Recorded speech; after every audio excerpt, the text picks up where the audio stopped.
of how do they manage a procurement process, how do they manage a cash distribution or a voucher distribution, how do they manage the processes for reconciliation, for monitoring, etc. So everything from the systems and the structures of the organization down through the various operational policies and procedures that are used.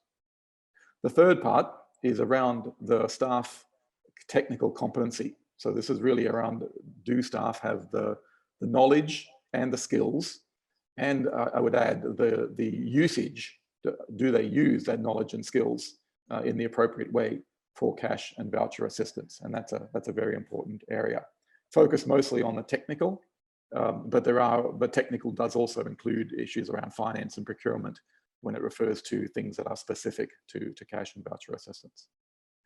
The final area that's considered as an important category of readiness is around external engagement.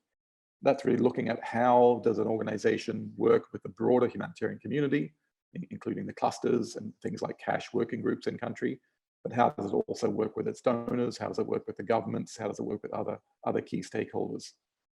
Again, in terms of both understanding the systems that are out there, the external environment, and being well placed within that system to be able and ready to be effective in using cash and vouchers. So those are the four broad categories. The approach that the KELP is using is what you would call an organizational approach. It's really looking at the notion of trying to help organizations change. And to an extent, it's behavior change. The way the organization behaves, the way the staff behave, require a process of change. There are three stages that generally are considered as important, or let's say three conditions for change happening. The first, all right, the first is really that staff and the broader organization is dissatisfied with the current status quo. What are we doing? How are we doing it? Could we be better? What are the problems? What are the challenges we're facing? You're dissatisfied with the current status quo of your organization, its policies, procedures, its systems, and its effectiveness of programs.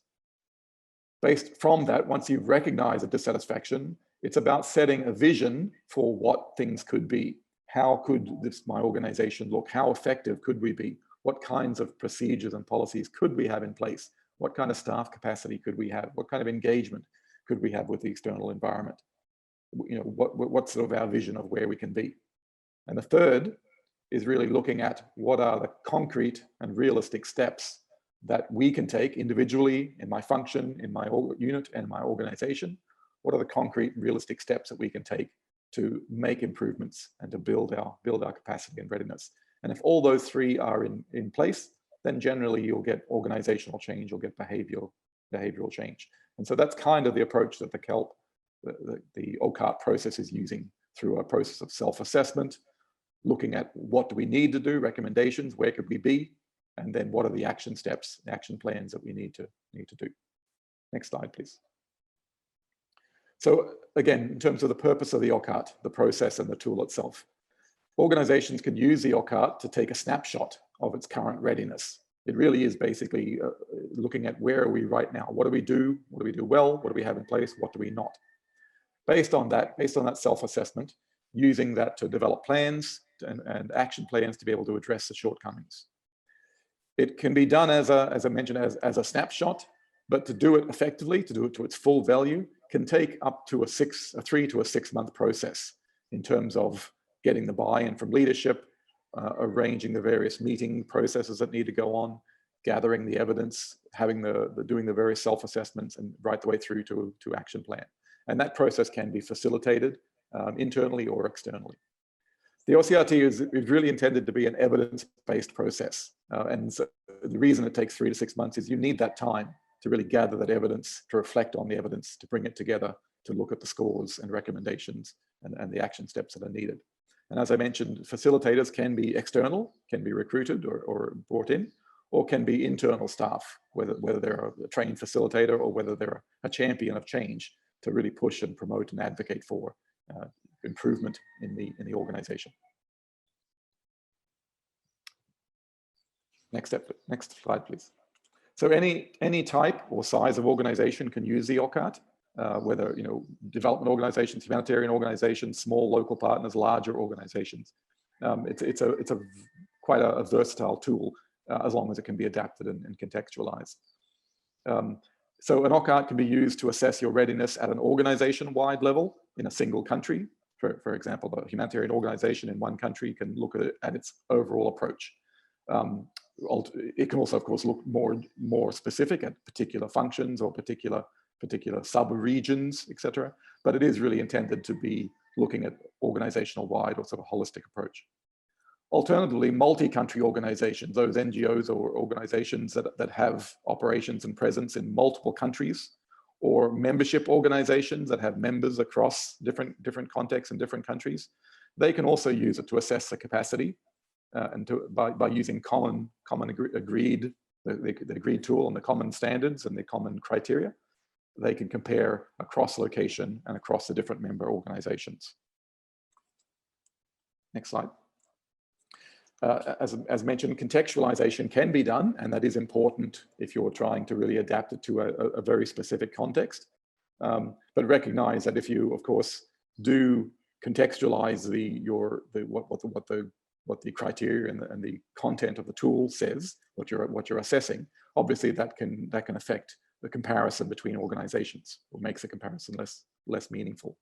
But you can still get general similarities or contrasts. Particularly, again, organizations that are multi-country or multi-member might be able to compare how organizations felt about their capacity, not necessarily directly comparing the same capacity in a specific functional area, but more broadly how the organizations felt about whether they were doing well or whether they needed improvements.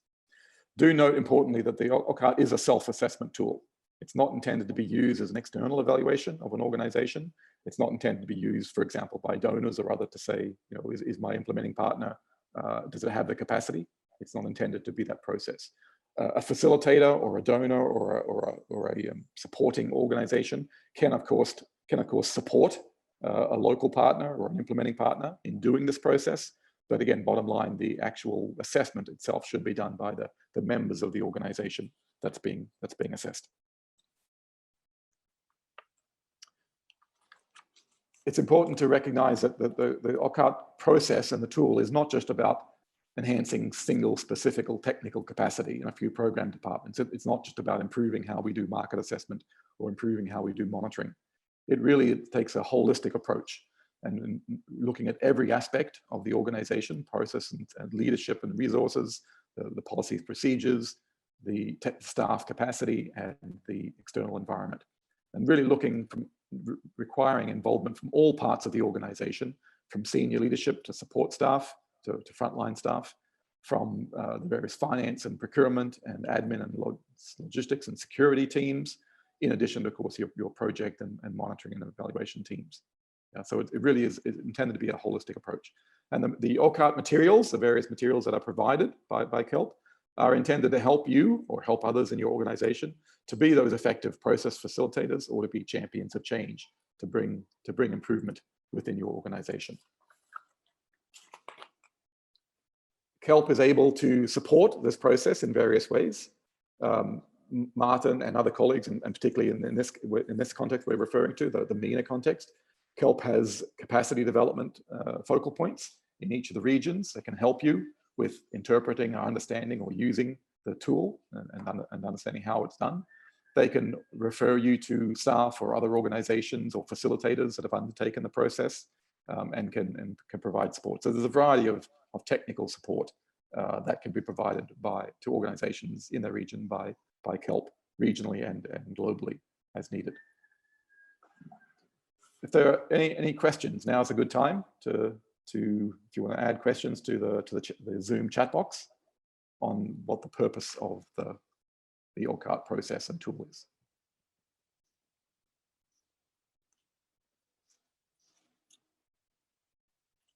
Martin, do you have any questions? Nothing's come in yet, Mike, so okay, go ahead. Great. But please, as you said, I encourage people to use it. Please do, yeah.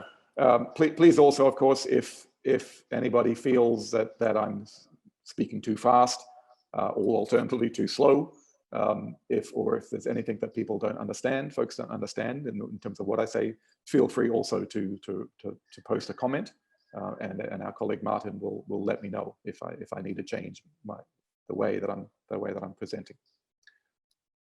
So we're going to look quickly at the OCRT materials themselves.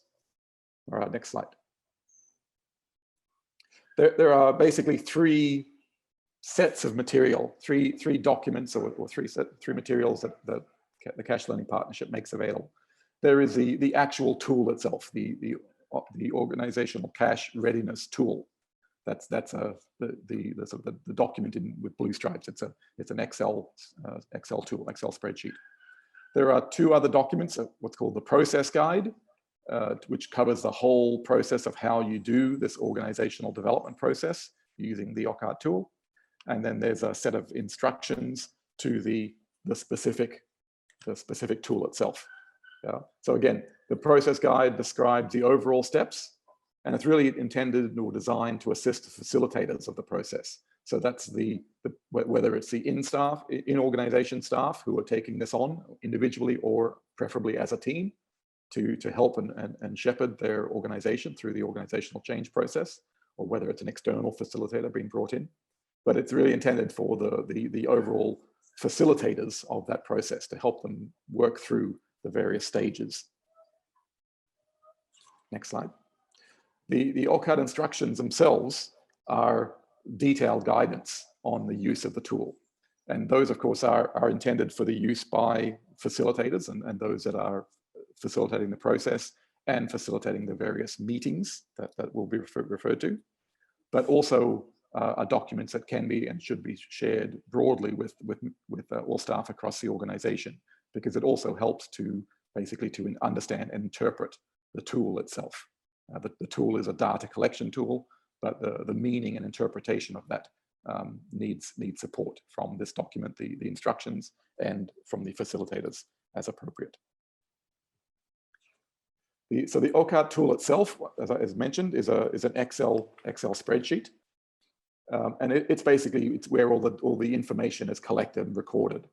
It records the scores against the various criteria that we'll describe in a minute, and all the other data, action points, recommendations, and it's able to present the scores as a series of graphs. And we'll look at some examples of that later. If there are any questions about there's a very quick look at the specific tools. If there are any questions, please do fire them off to the chat. Martin, any questions that come up so far? Yeah, there's a couple questions that I can respond to related to whether there's any examples of the OCRT being used by organizations. And CALP does have a couple of case studies that we can make available. We'll be sure to provide that link as well. And then there's a question about the translation of the tool. The current tool is available in English and French and has recently been translated into Arabic. I believe that's complete. Murad can clarify that. It is not yet in Spanish, but the older version of the tool is in Spanish. Great. Okay. Great. And I'm still tracking, so please continue with the chat box. Okay, yeah, great. And so just to confirm that, yes, we have the OCRT translated into Arabic. Great, thank you, Murad. Okay, so we're gonna talk now about the OCRT process and drawing some of the content and the parts from the process guide itself. Again, that's a document that's really intended to help the facilitators of the process. So the overall the Organizational Cash Readiness process, or the OCRT process, consists of 5 overall steps, very key steps. It's the orientation, it's the evidence gathering, the scoring, the recommendations, and the action plan, the five key steps. And of those, there are 3, back up, Murad. Of those, there are 3 essential or crucial meetings that are held various times with all the participants being the members of the staff, the various functional representatives that are involved in the process of assessment and action planning, and as well as the facilitators and managers and such that are responsible for the implementation. And those meetings are the orientation meeting, a scoring meeting, and an action planning meeting. So the orientation meeting really outlines the process and allows for the contextualization of the tool. That's a very important meeting. It can be anywhere from a day or to two, where all the relevant staff, and again, functional representatives and the facilitators, come together, review the tool and the document, and understand what the categories are, the criteria, what they actually will be assessing, and then as appropriate to contextualize those to the particular country context, the particular operating context, particular organizational context. So that orientation is important. It's also, of course, an important time to brief everybody on what the process is, how the time works, what expectations, roles, and responsibilities, and so on. And again, the process guide has detailed information on how to do that. And there are a variety of templates and sample documents that KELP has available in terms of templates for agendas and processes for those meetings. Next slide. Evidence gathering is a very critical, essential part of this. Again, the entire process should be evidence-based. So evidence gathering is a period of time when all members of staff go off and review their existing policies, procedures. They collect whatever documents, reports, policies and procedures, SOPs that they have, and they interview their teams and talk to their teams and others as appropriate, and they collect all that information, all that evidence that can support the later assessment when they come to decide and score themselves. It's important to have that documentation and evidence to be able to share and evaluate and show. So that takes time. That process of gathering evidence is a critical step. And again, the orientation meeting helps explain and decide who does what and which kind of evidence to gather. The scoring meeting is a very essential part. In fact, it's the center of the entire process.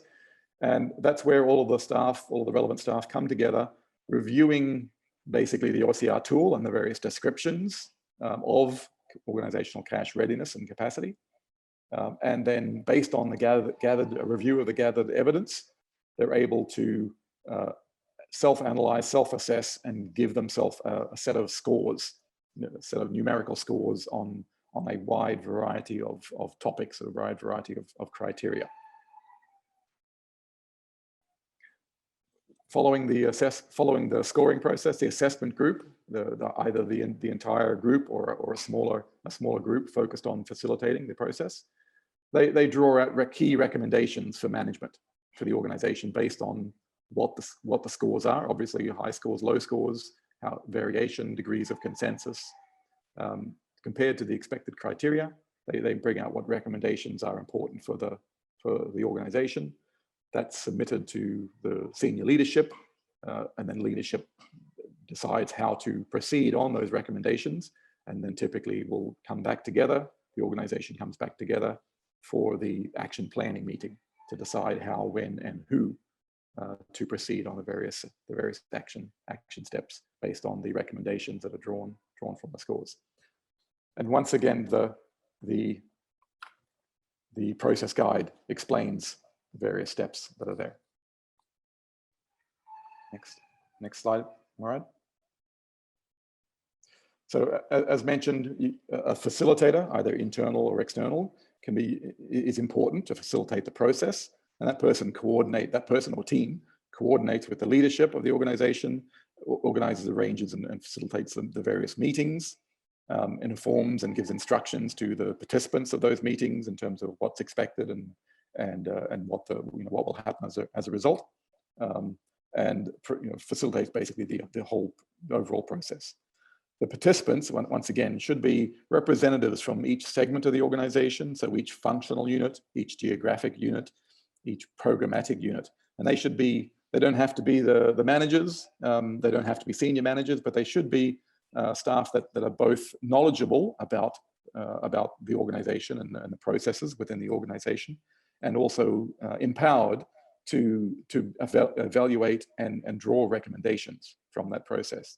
And ultimately, when they do then come to the action planning process, then they have the ability to on behalf of their own unit or organizational section or segment, they're able to commit to the various actions that are required.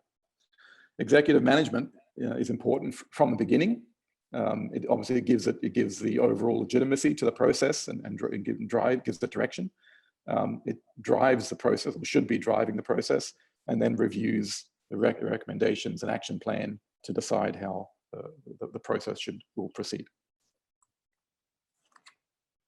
Any questions on the broad process? Yeah, there are, Mike. There's a question going back to a comment that you made earlier. Someone posed, can an organization run the OCRT independently, or is there a need to do it through a CALP consultant or staff? And the answer to that is an organization can certainly do it on its own. And I recall you making mention of sort of an internal champion for it. An organization could choose to have somebody within the organization that knows the ins and outs of the organization, certainly lead the whole process. As you're outlining, it does take a relatively significant level of effort, so that person would need to be sure that that's built into their roles and responsibilities for this period of time. So, but again, it doesn't need to go through a CALP consultant or CALP staff. The next broader question is, there's a nice chat going on about that overall level of effort and the 3 to 6 month period, and that might be challenging for teams if you're introducing the whole process. There's also an acknowledgement that this kind of effort can take up to a year, or that it can be impacted by short cycles of funding, staff turnover. And I think that one of the things that we're really trying to stress is a comprehensive process of cash readiness at the institutional and organizational level really is a bit about organizational change. And for an organization to really commit to this, there does need to be commitment of person time, of resources, and of leadership to be able to do that. At the same time, there's a lot of elements of this that can be brought in much more organically and more limited, and that's why the adaptation is necessary. So let's go ahead and move on. And again, I'm still tracking things for you. Okay, I would just make a comment. Also, I note there is one comment about common to have staff turnover and such, so that can also make the process a long process challenging. But on the other hand, the fact that you do have staff turnover is itself an important issue to be addressed through having policies and procedures, for example, in place, capacity in place that extends beyond the term of any individual staff member. So one of the important components of the OCRT process is looking at institutionalized policies and procedures, so that regardless of staff turnover, that capacity exists, that institutional knowledge remains in place. But yes, recognizing that can make a long development process, a long organizational change process be challenging if people are focused on short projects or short cycles of funding. Okay, thank you, Martin, and thank you everybody for comments so far. Please do keep them coming. Now I'd like to spend a little time and look through and walk you through basically the tool itself, or the components of the tool itself, and specifically the OCRT Instructions document, which describes the various aspects. All right, next slide.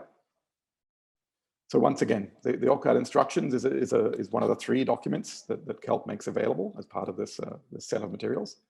It describes the various parts of the tools and outlines the detailed steps in using it. So again, for a facilitator, it's very important that they're using this process as both a menu of steps to follow and a guide in terms of how to be efficient and effective in this process. But it's also important that participants in an OCR process also are consulting those instructions. So they are, again, not so much the instructions of how to do a meeting, but the instructions of what the tool actually means and how to interpret and use the various aspects of the tool. So that's a very important document. Next slide.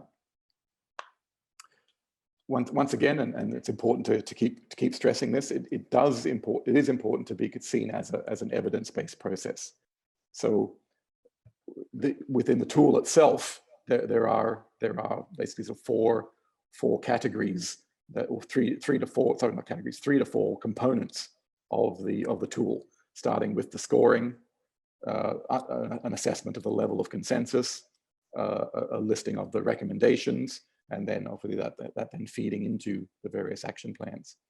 But as mentioned earlier, talking about the process, gathering evidence is important to make sure that when participants come to the scoring process, that they are able to not just rate themselves or the organization based on their feelings or opinions, but really are able to show evidence that yes, in fact, this document or procedure is in place, this practice is used and is effective. You know, they have the reports, they have the policies, they have the case studies showing that yes, these are done, or alternatively that there are gaps and there are things missing.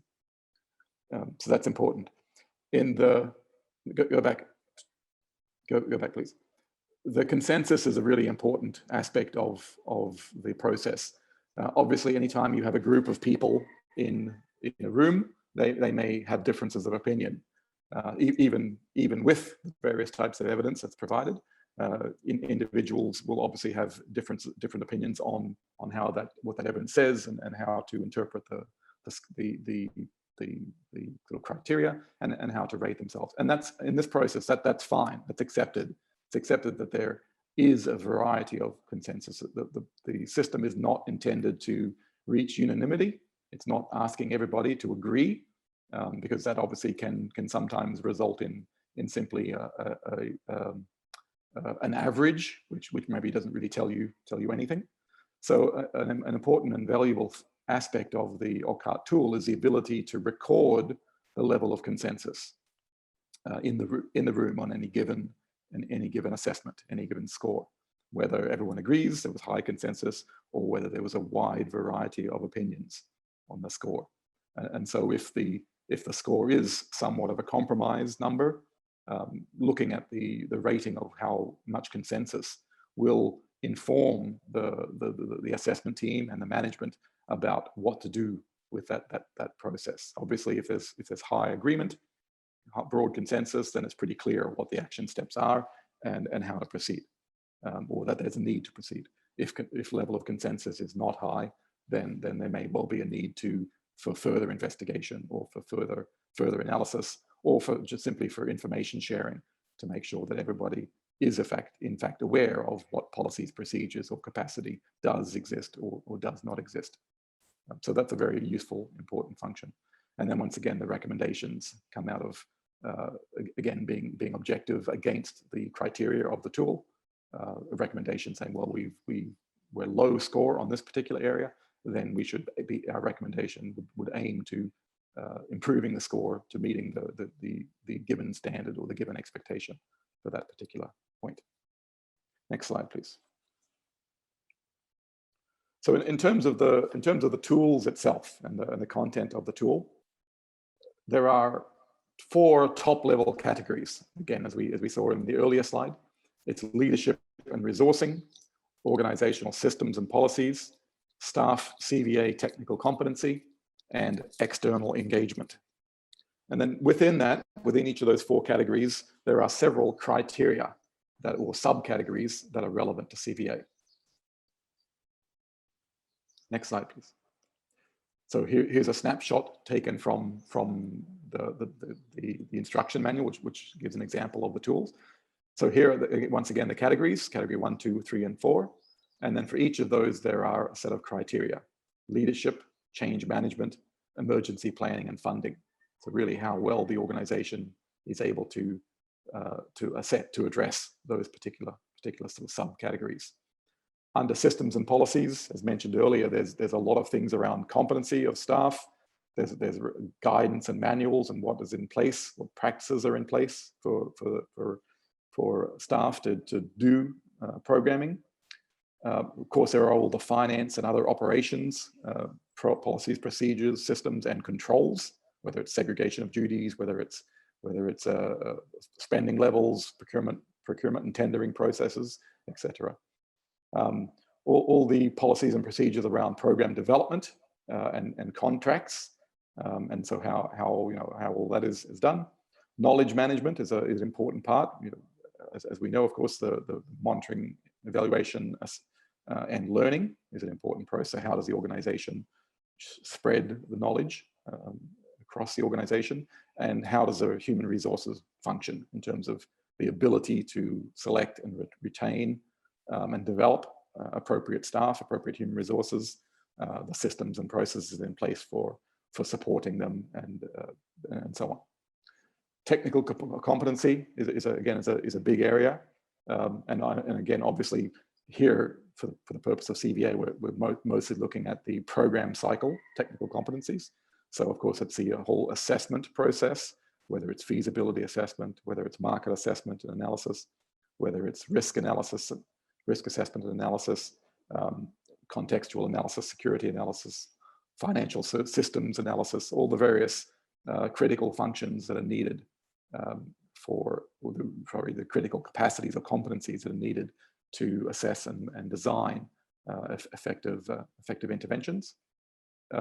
Design and implementation, obviously, in terms of the processes and the knowledge to be able to do that well and effectively. And then again, once again, monitoring and evaluation. And then the last part, external engagement, looks at the organization's communications. So in terms of how it gets a message out and with who and how it communicates. And then equally importantly, coordination, how it coordinates with other stakeholders within the humanitarian sphere. And of course, more broadly in terms of the donor community, governments and other stakeholders, beneficiary communities and local authorities and so on. So all of those areas are important criteria that fall under the four category. Next slide, please. In turn, each of those criteria has several indicators, and the indicators basically break it down to the lower level of sub-functions or the individual processes that will need to be evaluated. So for example, some of the examples I previously gave are a range of indicators. Next slide. So as an example, under the category of leadership and resourcing, under the criteria of leadership, there are the indicators referring to the function and performance of the organizational board, of senior leadership, of strategic plans and their ability, the existence and value and development processes for strategic plans, and the various standards of behavior, conduct, of the leadership of the organization. So there's a range of indicators for that. Another important part under leadership is really around change management.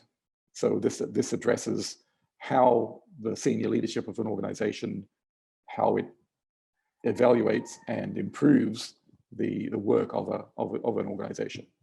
And so some of the indicators, or the indicators needed under that, of course, are leadership support, change agents, which are like the champions for change, the people who facilitate that.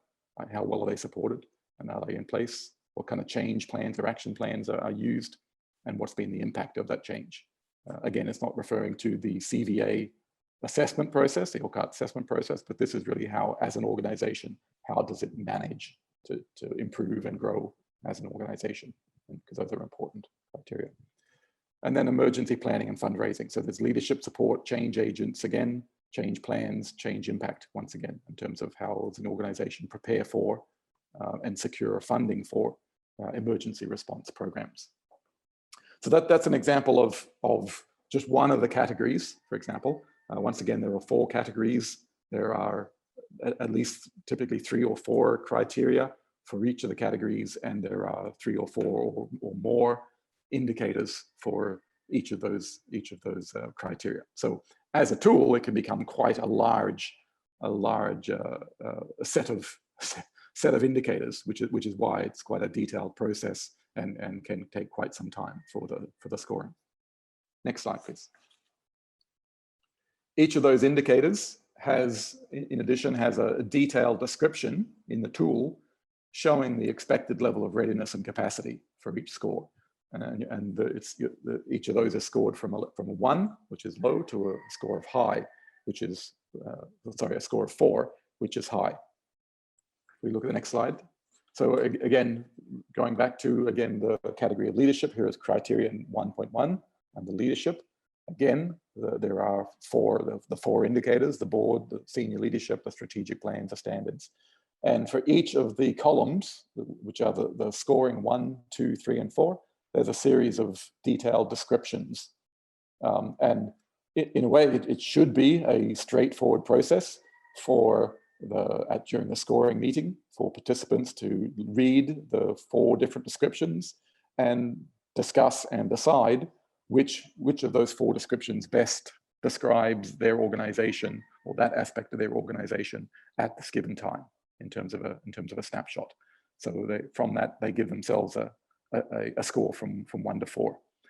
Again, in the early part, in the orientation of this process, these individual indicators can be contextualized and adapted, and as necessary, the individual descriptions can be adapted and modified to be relevant, obviously, to the type of the organization, the structure of the organization, and the functions and processes and such. But this is sort of an example of the type of snapshot of the tool. Next slide.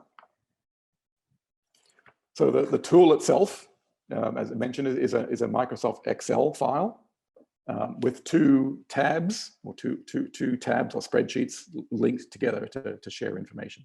The first one is the OCRT Details tab and the OCRT Graph tab. The first tab, the Details, contains all of the data, so all of the information collected, including so both the descriptions of the scores and then the data entry of the scores, the level of consensus, the recommendations, etc., coming out of that. Yeah, so they're all collected in one place in that in the OCRT Details sheet. The second tab, which is a very useful. Just wait up. The second tab shows the outputs of the scoring process, including average scores and bar charts. Okay, next slide, please. So here's a snapshot. Again, I believe this again is category 1. This is what the details tab of the Excel spreadsheet looks like. With for the particular category, there are again the criteria, the three criteria, something like 9 or so, 9 to 12 indicators, and then the descriptions for each of the 4 scores. And then there are columns for the assessed score, for the level of consensus, for the recommendations, etc., the evidence presented, etc., all of the various components that go into supporting and explaining the score that's given. Next slide. And then, so part of that in the graphing spreadsheet and in the score sheet has the score, the scores for each of the categories. It has the level of consensus, and with an action that is generated automatically based on the consensus, the level of consensus, and then all the information for the evidence collected, the reason for the score, recommendation, etc. So it's also part of that tool. Next slide. And then the graphing sheet automatically produces a variety of graphs. The graphs are at category level, so showing the total for the 4 categories, or the average for each of the 4 categories.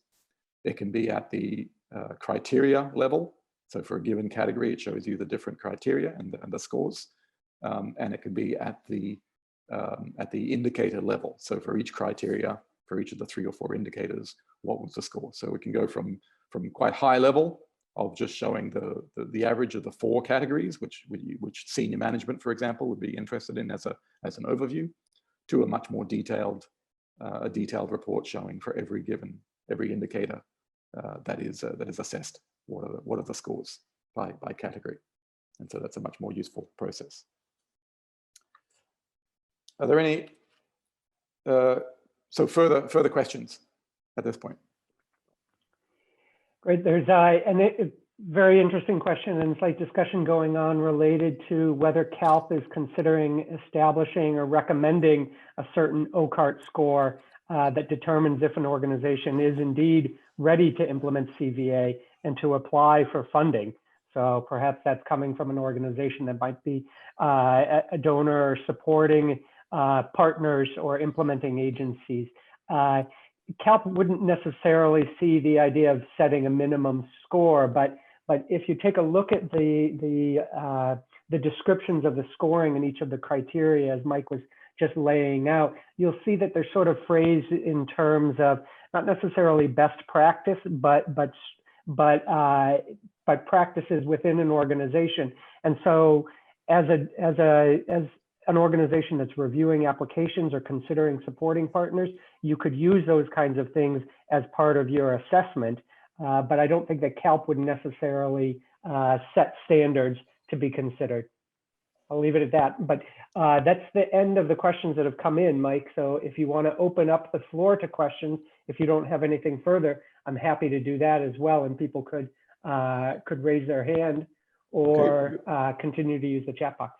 Okay, so just before I would comment in terms of the organizational development approach. Yes, there is no minimum score, and I think my take on this is what's important is, regardless of the score, that there really be an action plan and an action point linked to improving that score. If I'm an organization looking to fund or looking to support an implementing partner, yes, okay, there will be certain risks that I would be looking at in terms of my partner capacity assessment and whether there are risks due to a lack of capacity. But I'd also be very keen to know that any gaps identified have an actionable point, that like a realistic plan to come out of it. So that, so again, not necessarily a minimum score, but again, emphasizing the need to make sure that there are agreed actions coming out of this point, and then being able to follow up with that. But that's a good question, a good point. So okay, so we still have quite a bit of time. So let's open up to the floor now. How do you want to do it? Either raising hands or yeah, I guess raising hands and adding to the chat box. Yeah, great. There was another comment that came in the chat box that I tried to respond to, but perhaps it's worth sharing in case others haven't seen. I was wondering whether or not this could be used to evaluate a specific activity instead of an organization itself. And my response in the chat box, and just to make it clear to folks, is that it's not designed to as a tool for evaluating specific activities. But in the same way that I just spoke to how you might use it to assess organizations, you could take a look through those various components that Mike just described and the scoring, and consider them as indicators that you might want to include as part of the evaluation of an activity. But again, the tool itself is not necessarily designed for that. Okay. Any other thoughts or questions?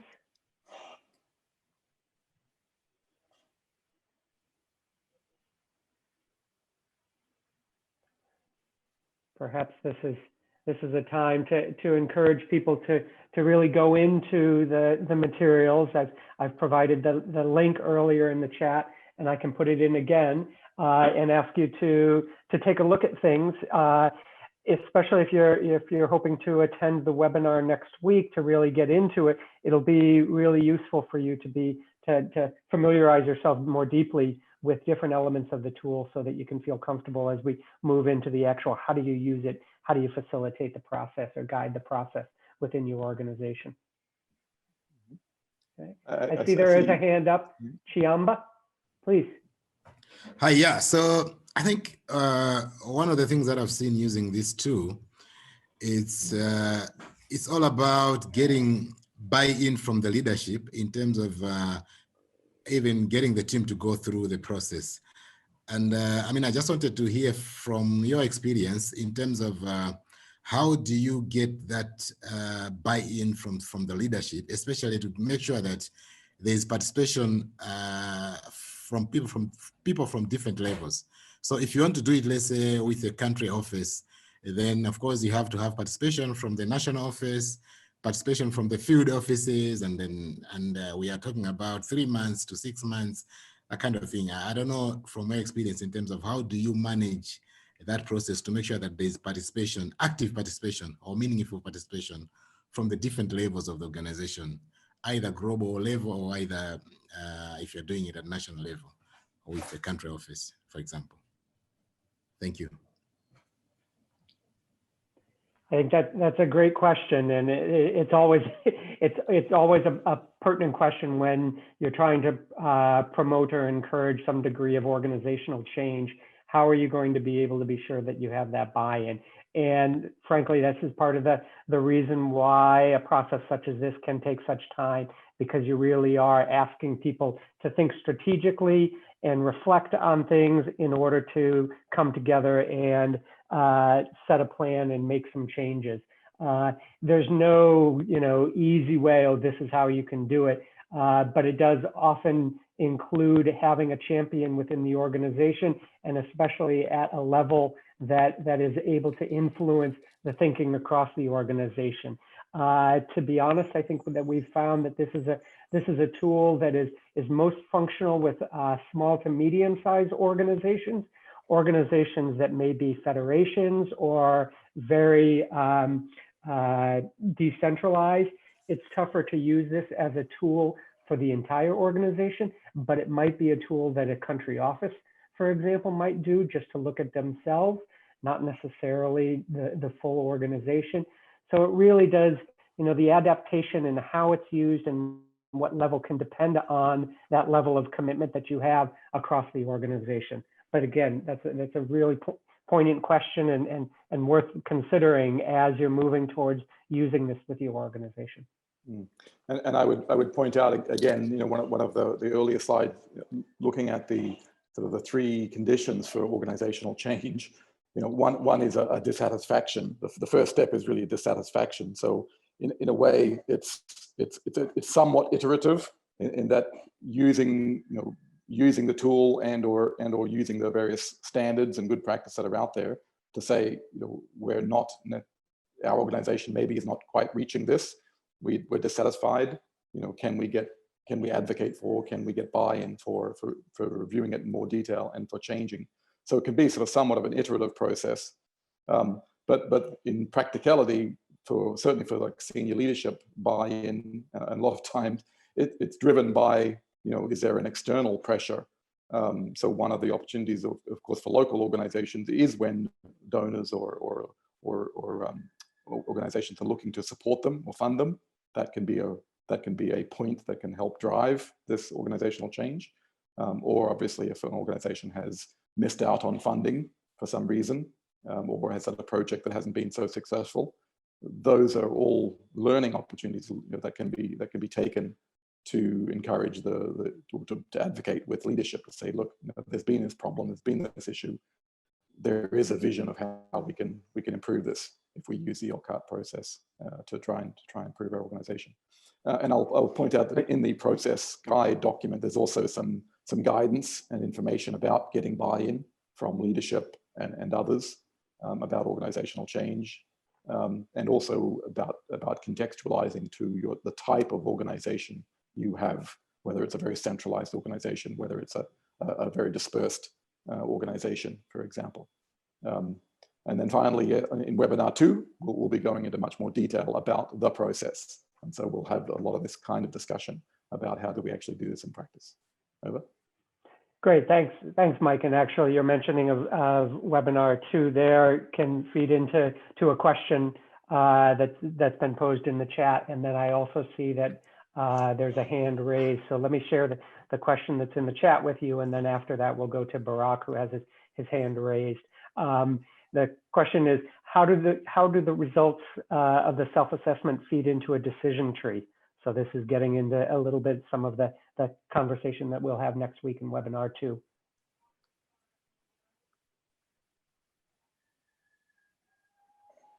Okay. So how do the results of the self-assessment feed into a decision tree or a decision-making process? Oh, I see. Okay. Sorry. Yes. Mm-hmm.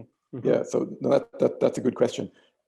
If for those that are familiar with CVA, obviously, one of the real important criteria for feasibility of whether a cash and voucher modality or approach is feasible, and by extension, what kind and what modality, what mechanism.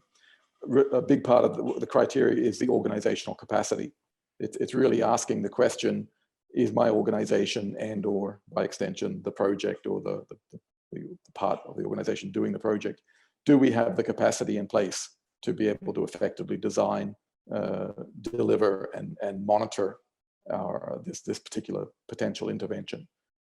So to be able to answer that question and know whether CVA or a particular modality is feasible for an organization, one of the great tools, one of the great ways, of course, is to be comparing yourself to something like the OCRT tool, or looking at existing good practice of what organizations are doing and saying, do we have that capacity? Can we do it?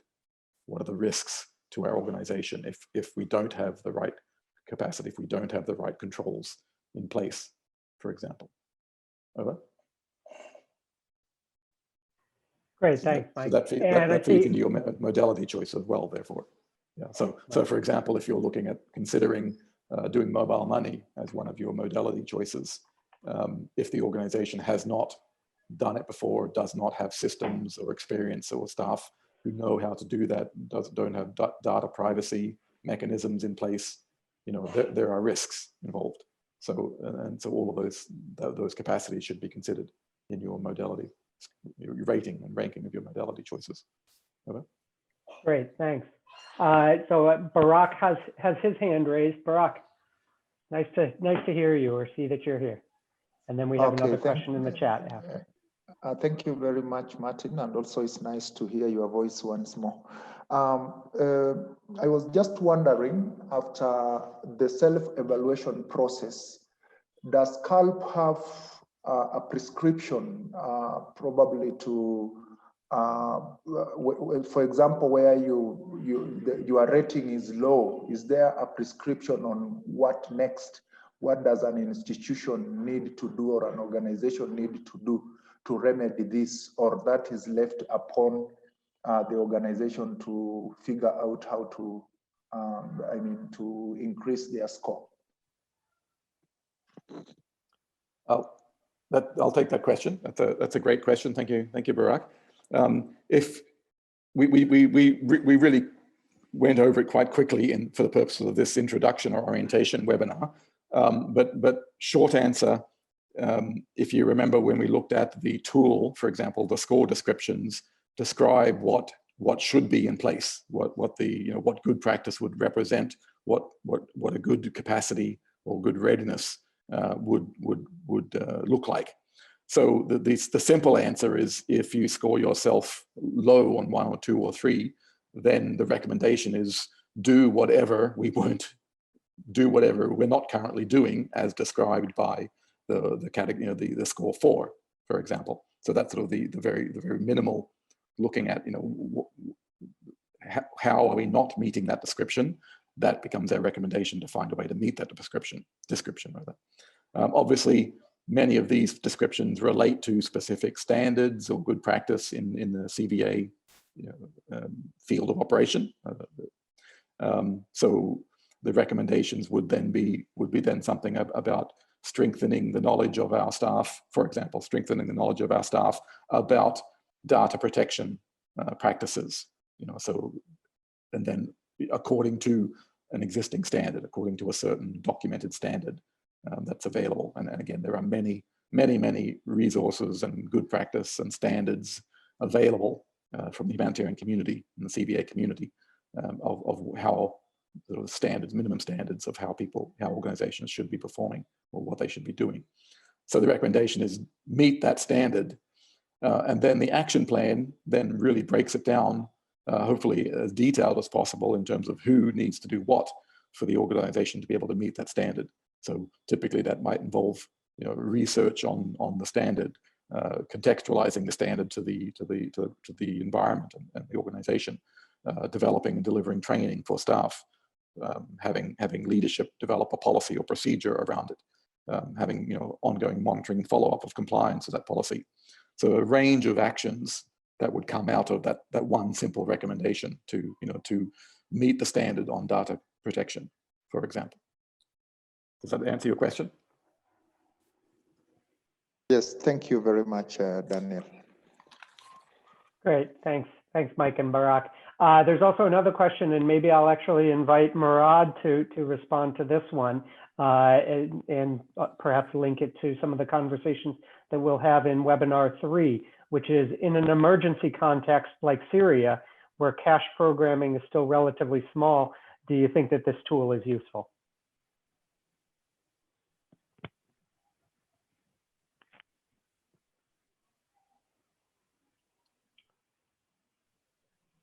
Murad, are you there and able to respond?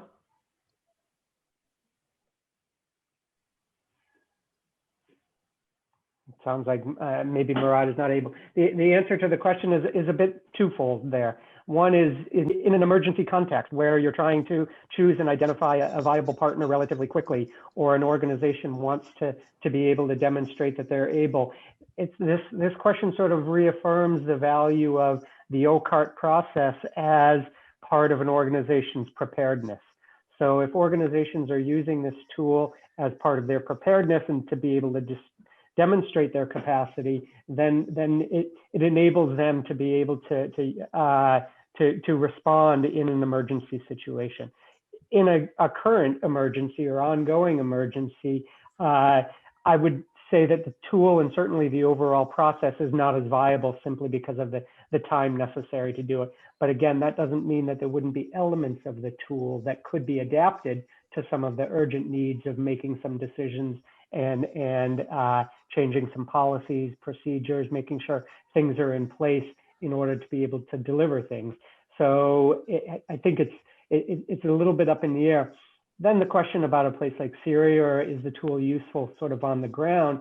Really what we're going to be exploring in webinar 3 is what's going on in the region and in countries such as Syria, particularly related to local organizations that may benefit from using the OCRT and the OCRT tool and process in order to be able to enhance their readiness to deliver CVA. So this question is really something that we are going to get into in webinar 3, and hopefully those of you from the region will be joining us for that one as well.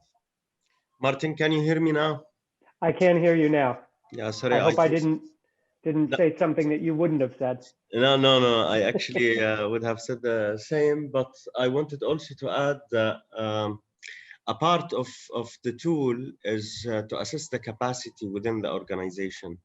So this will help at a later stage also to identify what type of capacity this and resources this organization needs to assign so they can achieve the full readiness to start programming on CVA.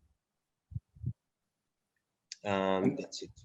And I would comment that as in all of any kind of assessment process, organizational assessment, if you're using the OCRT, obviously once you end up with an assessment and a series of recommendation and actions required, then it's really it's an issue about focusing on the priority actions. It's possible from a single OCRT to end up with hundreds and hundreds of action points needed.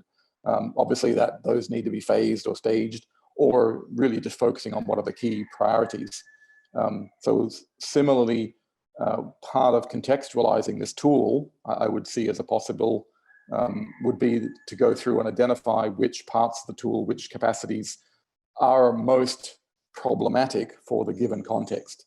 So for example, if financial systems or lack thereof, or levels of fraud and corruption are a major problem in a country, major area of concern, are there particular parts of the OCRT, or the particular controls and measures and capacities that relate to that, and maybe those are the ones that spend spend more time on assessing, evaluating, and coming up with action plans to address. So not every category, not every criterion indicator is necessarily of equal value. it's important to contextualize, I guess, the tool and also the recommendations that come out of it in terms of addressing what are seen as the priority needs. Over. Great, thanks both of you. I'm not seeing any additional questions in the chat nor any hands raised, so last call for that. Otherwise, we can move to a quick final question that we have for you to complete for us. Anything else? No? Okay, why don't we move on to the poll then, gentlemen?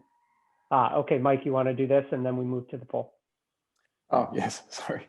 Okay, so final thing, let me stress, some key messages here, yeah?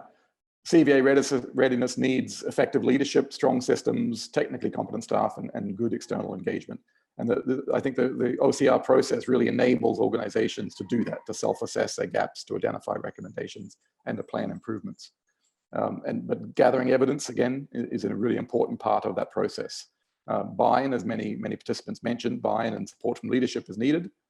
So I hope some of the participants on our chat today can become champions of change in their organization and help drive this process forward. And again, the OCRT materials, please do follow the link in chat and download those and review those.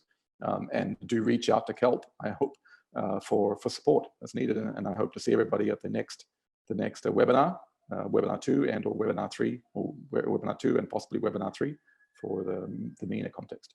Thank you for your time and attention. Thank you, Mike, and thank you, Martin, for all the effort that was put in this webinar. And I invite all of you to participate in webinar 2, so you can continue this experience about the knowledge of how to better use the OCRT. We have one last thing to do, which is the evaluation for this.